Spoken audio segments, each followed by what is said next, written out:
Você sabia que uma das maneiras mais comuns pelas quais o diabo destrói os cristãos hoje é através da imoralidade sexual?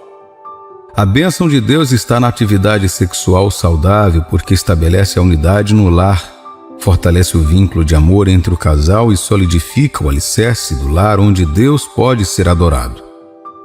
No entanto, o inimigo pegou essa mesma bênção e a transformou em uma arma para destruir a vida do povo escolhido de Deus. Veja, sempre que o Filho de Deus faz sexo ou qualquer atividade sexual fora do casamento, isso é chamado de pecado de imoralidade sexual ou adultério. O diabo usa esses pecados como portais para entrar em sua vida e destruí-lo. Não devemos ignorar seus artifícios, mas ao contrário, conhecê-los e nos opor a eles. 2 Coríntios, capítulo 2, versículo 11 diz: para que Satanás não nos engane, pois não desconhecemos seus esquemas. Veja, por que esse assunto é muito sério? A palavra de Deus nos diz que quando nos tornamos filhos de Deus, nos tornamos um com Jesus em espírito. E não apenas isso, nos tornamos parte de seu corpo. Portanto, o que quer que você faça, está implícito que uma parte de Cristo está fazendo isso. Isso está dizendo algo a você agora? Não é de admirar que Paulo, escrevendo para a igreja em Corinto, disse que era indescritível pegar seu corpo, que agora era um membro ou parte do corpo de Cristo, e se juntar a ele em sexo com uma prostituta. 1 Coríntios capítulo 6, versículo 16 diz: ou não sabeis que o homem que se une à prostituta forma um só corpo com ela? Porque, como se diz, serão os dois uma só carne. Se você duvida de alguma coisa nesta vida, querido cristão, por favor, nunca duvide da palavra de Deus encontrada na Bíblia.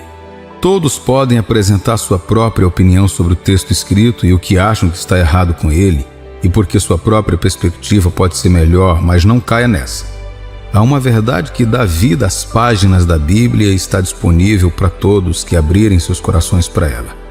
Se você quiser ver falhas, Satanás irá mostrar falhas, mas se você confiar no Espírito da Palavra, você encontrará vida nela. Estou dizendo isso por causa do atual assunto em discussão. Muitas pessoas virão até você com uma desculpa ou razão pela qual não há nada de errado, não apenas com a imoralidade sexual, desde que seja consensual, mas com muitas outras coisas contra as quais a Bíblia nos adverte. Você deve saber que tal pessoa, não importa quão legal ela seja, não está falando pelo Espírito de Deus. A Bíblia afirma claramente em 1 Coríntios capítulo 6, versículo 9: ou não sabeis que os injustos não herdarão o reino de Deus? Não vos enganeis, nem impuros, nem idólatras, nem adúlteros, nem efeminados, nem sodomitas. Antes de você dizer que era Paulo e não Deus falando, vamos ver a mesma coisa sobre o julgamento vindouro, conforme revelado claramente por Deus a João na ilha de Patmos. Apocalipse, capítulo 21, versículo 8 diz: quanto, porém, aos covardes, aos incrédulos, aos abomináveis, aos assassinos, aos impuros, aos feiticeiros, aos idólatras e a todos os mentirosos, a parte que lhes cabe será no lago que arde com fogo e enxofre, a saber, a segunda morte. Nossa mensagem é direcionada a duas categorias de pessoas: aqueles que são sexualmente ativos e aqueles que estão prestes a ceder à tentação de se envolver sexualmente. Se você é casado ou ainda está para se casar e está tendo relações sexuais com alguém que não é seu cônjuge, você está vivendo em pecado e a caminho do inferno se não se arrepender e parar com isso.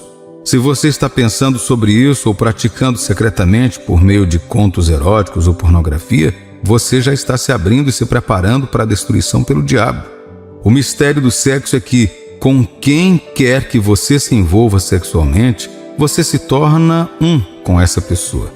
Isso está além da união física que ocorre, mas também espiritual. Biologicamente, aprendemos que há troca de fluidos corporais durante o sexo, mas o que a maioria de nós não sabe é que também há troca de conteúdo espiritual.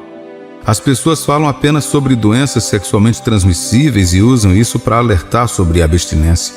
E elas estão certas, mas isso é apenas uma parte da verdade. Veja bem, você não pode culpar essas pessoas, pois muitas delas não conseguem explicar ou entender o aspecto espiritual disso. Portanto, o mundo, como tende a fazer, tenta contornar tais instruções para satisfazer a carne, produzindo e recomendando contraceptivos e outras proteções. Isso pode funcionar para algumas doenças ou gravidez, mas não há contraceptivo na Terra para protegê-lo da troca de espíritos durante o sexo. É por isso que a melhor coisa a fazer é evitá-lo fora do contexto conjugal. Esta mensagem é especificamente para os cristãos por causa de sua posição com Cristo. O incrédulo está pior porque já está espiritualmente morto e a imortalidade sexual é um modo de vida. Ele já precisa de Cristo, seja ele sexualmente imoral ou não. Não faz diferença porque sem Cristo em suas vidas, eles também estão a caminho do inferno. No entanto, para o cristão da fé, isso é diferente. O diabo já governa a vida do incrédulo, mas Cristo governa na vida do cristão. Para que Satanás faça o que quer em sua vida, ele introduz coisas que permitem que você se abra para ele. Quando você cai nessas tentações do diabo, ele usa isso como um meio para atacar sua consciência, seu destino e algumas das bênçãos de Deus em sua vida. Há uma razão pela qual ele é chamado de acusador dos irmãos. Ele é quem te lembra continuamente do pecado que você cometeu e porque você não é mais querido por Deus ou bom o suficiente para ser salvo. O objetivo dele é mantê-lo derrotado até que você pare de seguir a Cristo e ele se torne seu Senhor. Quantos cristãos se afastaram de Deus hoje?